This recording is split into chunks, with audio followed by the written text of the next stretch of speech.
If you look at the history of Hollywood screenwriting, there is a specific trap that even the best filmmakers can fall into. It's a flawed midpoint pivot.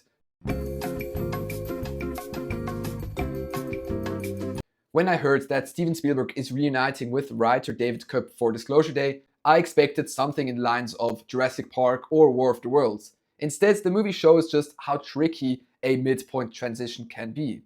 But to see why the switch didn't really work for me, we first have to look at how entertaining the setup actually is. I mean, if you go into the theater expecting tons of aliens or very big action set pieces, you're just in the wrong movie. The first 60 minutes play out like an old school chase thriller. Our protagonists are being hunted by a mysterious shadow government operation. There are no massive showcase action scenes, just small tense encounters.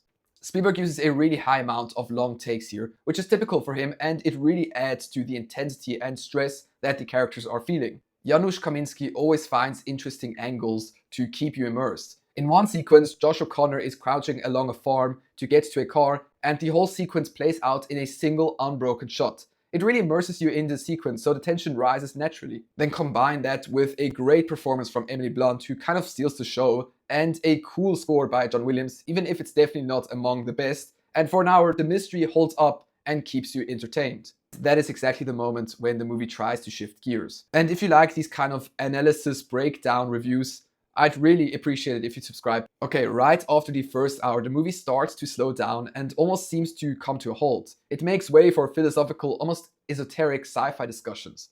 Now, a radical midpoint genre switch can work. I mean, just look at Predator. It transitions smoothly from a military action movie into a sci-fi alien horror movie without losing any pacing or the stakes. But the whole movie Disclosure Day just hinges on the switch working for you as the viewer, and for me, it just didn't. The discussions are never really that interesting, and the sudden slowdown leads to a lot of other problems. I mean, just look at the bad guy. He's played by Colin Firth. He does a good job of being scary in the beginning and really mysterious, and he has a nice clash with our protagonist. But in the end, he just stays as a shallow bad guy. I mean, the same thing happens to our leads. Because the script slows down to focus on the drama, you notice that Emily Blunt and especially Josh O'Connor just don't get enough background. And then by the time they get into the lost situation, I just didn't really know enough of them to really care about their fates. To make matters even worse, the technical elements are quite uneven too. The CGI, while sometimes looking quite good, like with deer or birds, also just has some really bad looking scenes, especially with foxes and the aliens. Oh, and speaking of aliens, if you're waiting for the aliens to do anything active, they just stay in the background completely.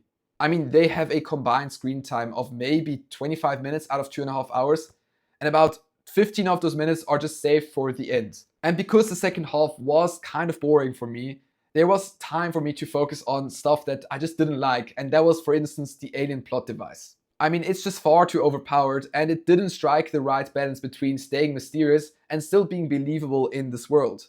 I mean, they don't even try to explain it, which sometimes can be a good thing, but just because this device is something alien, in my opinion, shouldn't be able to do everything.